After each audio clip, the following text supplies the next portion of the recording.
Naisipan na ngang ipaayos itong bahay namin kasi tignan nyo naman guys, sobrang nipis na. Siguro kung mga hindi pa ganito yung bahay namin, sigurado hindi pa to ipapaayos. Kasi pwede pa naman.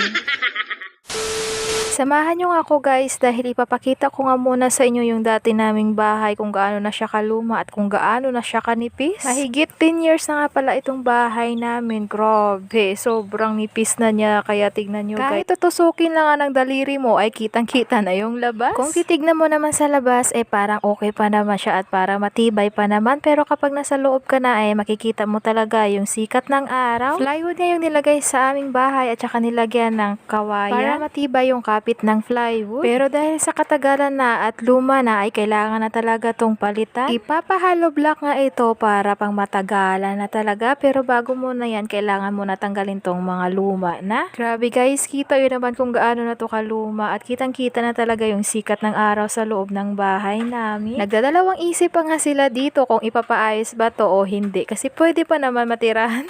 Kung pwede nga lang na hindi natin pwedeng wasakin yung mga lumang bahay natin ay hindi natin gagawin. Dahil sa kadahilan ng maraming mga memories natin dyan. Pangalawang bahay na nga namin ito kasi yung unang bahay namin is nawasak nung bagyo at wala talaga siyang natira. Ay kasi tinambakan pa ng puno ng kawayan. Ang dami nga naming memory sa bahay na yon kasi doon talaga kami lumaking lahat sa bahay na yon. Handon yung mga tawanan, iyakan, asaran, palo dito, palo doon. Naalala ko pa nga noong wala pa kaming kuryente, naku yung gamit namin is kinky, kung tawagin sa amin is iwag or muron.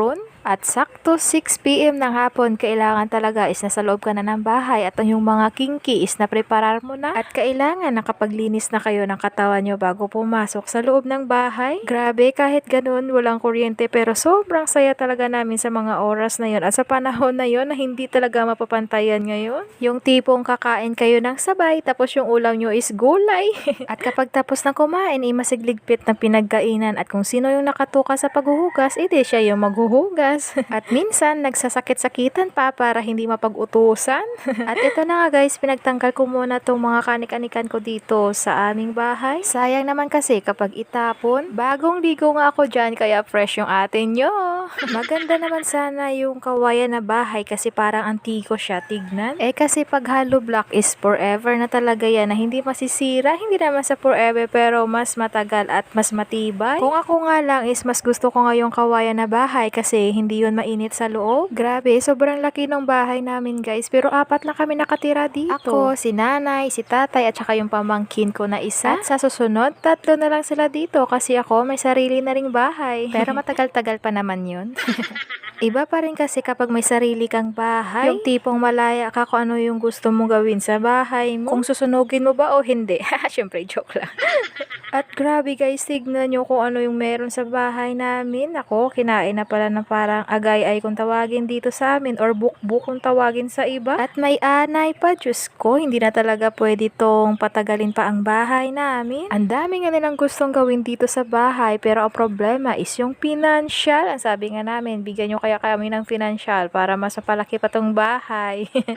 Okay lang naman yung maliit na bahay. Ang importante doon is nagkakaisa kayo at nagmamahalan. Unawaan at syempre dapat may respeto kayo sa bawat isa. Aanuhin mo naman yung magandang bahay kung wala naman kayong respeto sa isa't isa at lagi kayo nagsisigawan. Sa panahon kasi ngayon, dapat maging kontento tayo sa kung anong meron lang sa atin. Huwag na natin ipilit yung mga bagay na hindi natin kaya kasi masasaktan ka lang. Kung ano lang yung makakaya natin sa ngayon, ayun lang muna. Kasi ang buhay, walang shortcut na gusto natin sa maayos na buhay. Gusto natin na maganda yung buhay natin, maganda yung bahay natin, nasa stable yung mga financial natin. Sino ba naman yung hindi gusto sa ganong bagay, di ba? Kaya ito, sabi ko sa kanila, kung ano lang yung makakaya natin is ayun lang, wag natin pakinggan yung mga sinasabi ng iba na paayos yun na ganito, dapat ganito yung gawin nyo. Ang sabi nga nila, my home, my rules. Tama ba yun?